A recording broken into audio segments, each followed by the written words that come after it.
Ultimately, Kraut Rocks lets you eat great food prepared by some of the most innovative chefs in Washington, D.C. Right now, each of the Kraut Rock chefs is going to present their signature dishes, and I get to taste and assess. And I've asked a special guest to join me, Mr. Mike Isabella right over here. He is one of the best food gurus these chefs can get feedback from.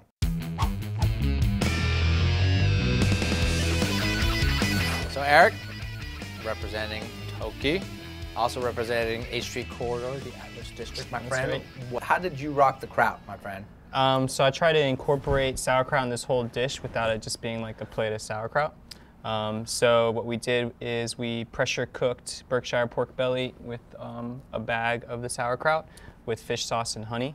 Wow. And then that liquid we made the risotto with.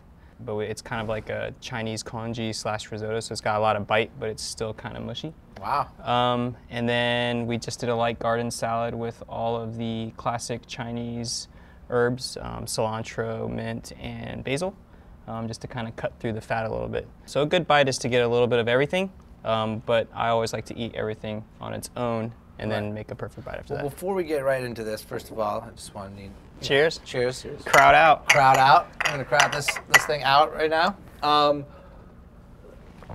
Erik, you know, I find it's really interesting that you actually didn't use sauerkraut in the actual dish. Like, you don't see any visibility.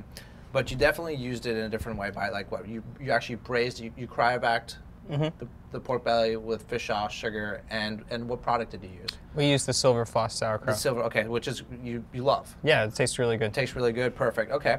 So it permeated the pork belly. I say we give it a bite, no? Mike? Yeah, let's try this little piggy out. Yeah? Been waiting for this all day. Perfect. So just a little bit of everything. It's like, come on, come on.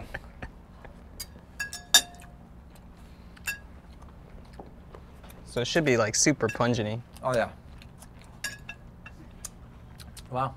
I love how the, what would you call this? The It's like a congee or like Congee? a risotto-ish. Cuts the fatness of the pork belly. Don't you get that flavor? It's the acidity from the kraut. Wow. It's kind of breaking it down a little bit. The pork has a nice texture. Nice and fatty. I love the rice. I could eat a bowl of this rice by itself.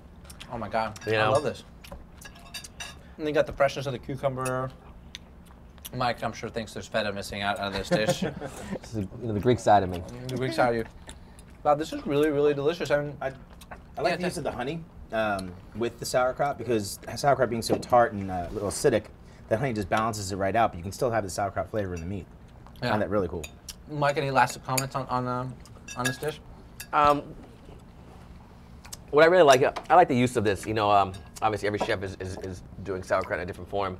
Again, you know, you mentioned it before. I like the idea of, you know, making the rice with the sauerkraut, braising, using the sauerkraut as a braising liquid, and you know, and I'm sure you can do it with short ribs. I'm sure you can do it with other different types of proteins, with chicken, pork, and that's the fun part about this. So, you know, instead of just using a classic, you know, wine and stock, you can braise in sauerkraut and other vegetables and things like that. So that's what the main highlight for me is here is giving other ways to really utilize the ingredient, but with having all these really cool flavors. Yeah, you know what I'm saying? I mean, for me, I think, Erik, you know, just to wrap this up, I think you did an unbelievable job on this. Thank you. I love how you stepped out of the box and you really took the kraut and made it yours. Like, you try to figure out what's your cooking style, how can you impose your will on it, and you know, the aftertaste in my mouth is kraut.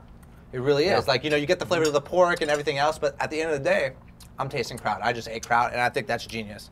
Yeah, it's probably one of the cleanest sauerkraut profiles that you've ever eaten, you know, because obviously when you're eating sauerkraut, you have the texture of it and the flavor, and this is just like a really, really clean flavor profile of it. Yeah. So for me, I really enjoy it.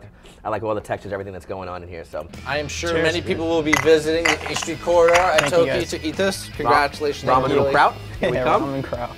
Remember, the recipes presented here will be on the menu of each chef's respective restaurant throughout September.